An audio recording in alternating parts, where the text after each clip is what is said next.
কিরণকান্তি ব্যানার্জি ওষুধ পাল্টে দিয়ে পদ্মকে মারার চেষ্টা করলো, কিন্তু গীতার হাতে ধরা পড়ে গেল নার্স। এখন কি করবে পঙ্কজ খাসনবিশ? গীতার সাথ দেবে না এখনও গীতাকে অবিশ্বাস করবে? হ্যাঁ বন্ধুরা, গীতা এলএলবির আগামী পর্বে আমরা এরকমটাই দেখতে পাবো। এরকম সিরিয়ালের দুর্দান্ত আপডেট পেতে আমাদের চ্যানেলটি সাবস্ক্রাইব করে পাশের নোটিফিকেশন বেলটি প্রেস করে রাখবেন, যাতে আমাদের আপলোড করা ভিডিওগুলি আপনারা সর্বপ্রথম পেতে পারেন। তো চলুন কথা না বাড়িয়ে শুরু করা যাক। পর্বের প্রথমে দেখা যায় গীতা রূপারানীকে নানাভাবে জেরা করে, যাতে সে কিরণকান্তি ব্যানার্জির কুকর্মের কথা ফাঁস করে, কিন্তু রূপারানী কোনো মতে বলে না। রূপারানী বলে এই রূপারানী পাঁকের পাকাল মাছ, যত ধরার চেষ্টা করো না কেন ফটকে বেরিয়ে যাবে। আরও বলে আমি টাকা ছাড়া কোনো কথা বলবো না। তখন গীতা বলে তাহলে তো আপনাকে এখান থেকে যেতে দেওয়া যাবে না।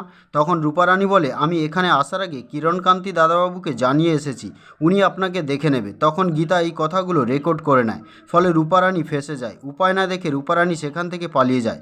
তখন পাড়ার একজন দাদা গীতাকে বলে পদ্ম কেমন আছে, ঠিক আছে তো, না হলে তুমি এখানে যাও।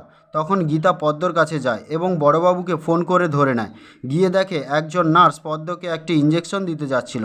এমন সময় গীতা বলে দাঁড়ান, আপনি কি ইঞ্জেকশন দিচ্ছেন আমাকে দেখান। তখন গীতাকে ইঞ্জেকশনটি দেখালে গীতা বুঝতে পারে এটা একটা বিষ ইঞ্জেকশন, যেটা পদ্মর শরীরে গেলে পদ্ম মুহূর্তের মধ্যে মারা যাবে। তখন গীতা নার্সকে বলে আপনি এই ইঞ্জেকশন দিচ্ছেন কেন? তখন নার্স বলে আমি তো এই ইঞ্জেকশন এখানে রেডি করে রাখিনি, আমি তো অন্য একটা ইঞ্জেকশন এনেছিলাম। তখন গীতা বলে তাহলে কি করে এটা বদলে গেল? তখন নার্স বলে জানি না, কিন্তু তখন গীতা বলে সত্যি কথা বলুন, কে আপনাকে এই ইঞ্জেকশন দিতে বলেছে, নইলে আমি পুলিশকে জানাবো।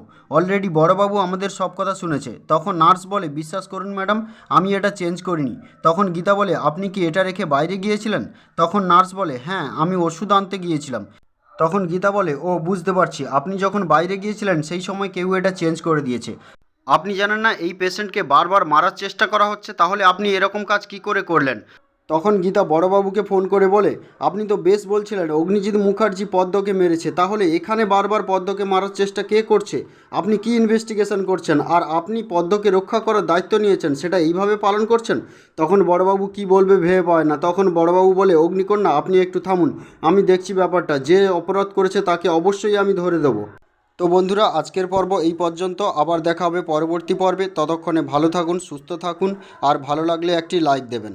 আর হ্যাঁ বন্ধুরা, আপনারা আর কোন সিরিয়াল দেখতে চান তা আমাকে কমেন্টে জানাবেন, আমি অবশ্যই দেওয়ার চেষ্টা করব। Thank you.